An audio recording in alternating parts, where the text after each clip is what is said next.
नमस्कार, मैं हूं साक्षी गार्गव और आप देख रहे हैं एक्सप्रेस एमपीसीजी। आइए करते हैं खबरों की शुरुआत।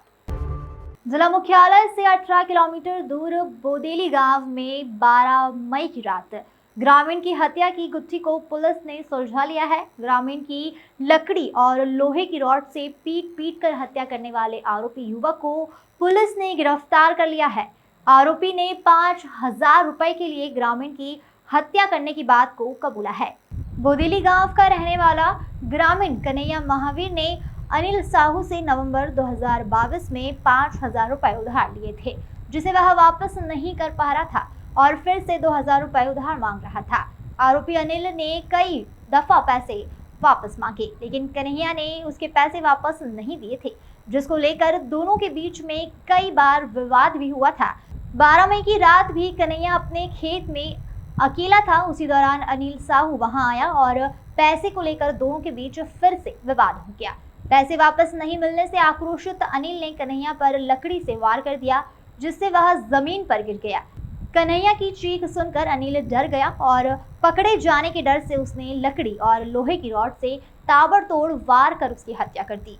आरोपी ने खून से सने अपने कपड़े और लोहे की रॉड को अपने घर में ही छुपा लिया था, जिसे पुलिस ने बरामद कर लिया है। एसपी शलभ सिन्हा ने बताया है कि मृतक कन्हैया ने फोन रिकॉर्ड में अनिल साहू से कई बार बातचीत होने के सबूत मिले थे, जिसके आधार पर उससे पूछताछ की गई तो आरोपी ने गोलमोल जवाब देकर पुलिस को गुमराह करने की कोशिश की थी, लेकिन कड़ी पूछताछ में आरोपी ने अपना गुनाह कबूल कर लिया है। 12 मई 2023 को ग्राम बुदेली, जो कि कांकेर कोतवाली थाना अंतर्गत पड़ता है, वहाँ से एक रिपोर्ट आई कि रात में कन्हैया लाल महावीर जो है वो अपने खेत के पास जो लाड़ी है जहाँ पे वो रहता था, वहाँ पे उसकी बॉडी पड़ी हुई मिली है। और उसके बड़े भाई ने जब वहाँ पहुँच करके देखा तो अंधेरे में जब पहुँचा तो पता चला कि जो मृतक है उसकी बॉडी वहाँ पड़ी हुई है। उसने तत्काल थाने पे सूचना दी। सूचना मिलने पर थाने से कोतवाली की टीम मौके पे पहुंची। मौके पे पहुंच के बॉडी का पंचनामा वगैरह करके जो वैधानिक कार्रवाई है वो की गई थी। इसके पश्चात क्योंकि प्रथम दृष्टया ही देखकर समझ आ रहा था कि हत्या की गई है कन्हैया लाल की, और लगातार फिर आरोपी की पतासाजी करने के लिए गाँव में पूछताछ उनके रिश्तेदारों से और जान पहचान वालों से पूछताछ करने की प्रक्रिया चालू हुई। इसमें कुछ लोगों का नाम आया जो कि संदेह के घेरे में थे, और इसी के साथ साथ टेक्निकल इनपुट भी हम लोगों ने निकाला, जिसमें मोबाइल डिटेल्स वगैरह हम लोगों ने निकाले। तो गांव के एक अनिल साहू के संबंध में पता चला कि काफ़ी ज़्यादा उसके साथ उठना बैठना और बातचीत भी फ़ोन पे काफ़ी ज़्यादा होती थी।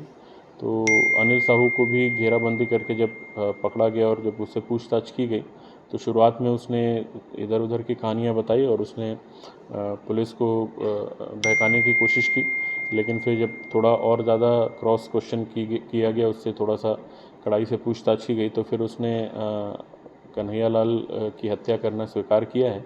उसका ये कहना है कि दोनों के बीच लेन देन का मामला था।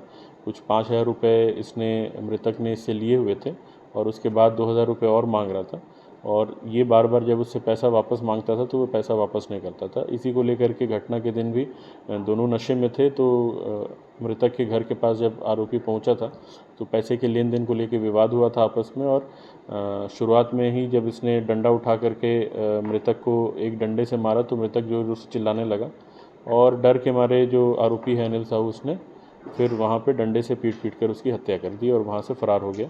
रात में फिर वो अपने घर गया है, वहाँ से जो भी कपड़े थे जिसमें खून के दाग वगैरह थे वो सबको उसने नष्ट करने का प्रयास किया। तो इस तरीके से इसके विरुद्ध 302, 201 धारा के तहत अपराध दर्ज करके आज गिरफ्तार किया गया है और अब रिमांड पे पेश किया जाएगा। सर, ग्लास वगैरह भी मिला था, शराब वगैरह पी थी रात में? दोनों जो आरोपी का कहना है कि दोनों नशे में थे, लेकिन एक साथ वहाँ बैठकर शराब पीने की बात नहीं समझ में आई है। हो सकता है कि ये मृतक जो है पहले उसने वहाँ बैठ कर के शराब पी हो, ये अलग, ये बाद में मतलब उसके पास जब पहुँचा था तो ये भी नशे में था और वो भी नशे में था।